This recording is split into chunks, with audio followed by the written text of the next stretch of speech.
নামৰ গুৰু অমিয়া নেওগ কলিতা বাইদেউৰ নেতৃত্বত ৰত্নগৰ্ভা ফাউণ্ডেশ্যনৰ উদ্যোগত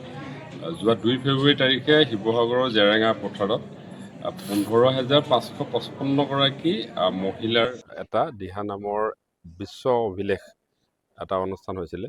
আৰু উক্ত অনুষ্ঠানত আমাৰ তিতাবৰৰ পৰাও বহু সংখ্যক মহিলাই উক্ত অনুষ্ঠানত যোগদান কৰিছিলে আৰু তিতাবৰৰ যিসকল মহিলাই উক্ত অনুষ্ঠানত যোগদান কৰি বিশ্ব অভিলেখৰ এই অনুষ্ঠানটোৰ সমভাগী হৈছিল নাইবা বিশ্ব অভিলেখৰ অংশীদাৰী হৈছিলে সেইসকল মহিলাই আজি ইয়াতে অমিয়া নেওগ কলিতা বাইদেউক আমন্ত্ৰণ জনাই বিশেষ সম্বৰ্ধনা জ্ঞাপন কৰিছে আৰু আমাৰ সকলোৰে কাৰণে আচলতে এইটো খুব গৌৰৱৰ কথা যে অসমৰ দিহানামে যদি বিশ্ব দৰবাৰত অসমৰ দিহানাম যায়গৈ আৰু বিশ্ব দৰবাৰত অসমৰ দিহানামৰ বিষয়ে যদি বিশ্বৰ সংস্কৃতিবান মানুহসকলে জানিব পাৰে যিটো অসমীয়া জাতিটোৰ কাৰণে গৌৰৱৰ কথা আৰু অসমৰ এই যি দিহানামৰ দৰে যি পবিত্ৰ সংস্কৃতি মহাপুৰুষজনাৰ আদৰ্শৰে মহাপুৰুষ দুইজনাৰ সৃষ্টিৰাজিৰ লগত জড়িত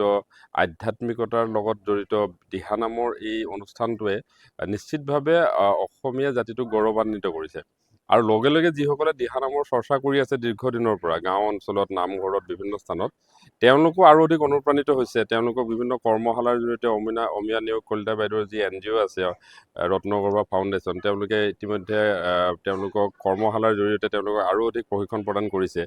যিটোৱে মহিলাসকলক আৰু বেছি উৎসাহিত কৰিছে আৰু যিটোৱে মই ভাবোঁ যে খুব ভাল এটা পদক্ষেপ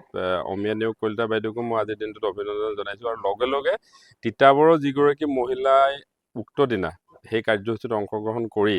বিশ্ব অভিলেখৰ গৰাকী হৈছে সকলোলৈকে মোৰ তৰফৰ পৰা আন্তৰিক অভিনন্দন কৃতজ্ঞতা জনাইছোঁ আৰু আশা ৰাখিছোঁ যে তেওঁলোকৰ এই প্ৰয়াস আৰু অধিক শক্তিশালীভাৱে আগবঢ়াই নিয়ক সমাজখনক তেওঁলোকৰ এই ধৰণৰ কাম কাজৰ অত্যন্ত প্ৰয়োজন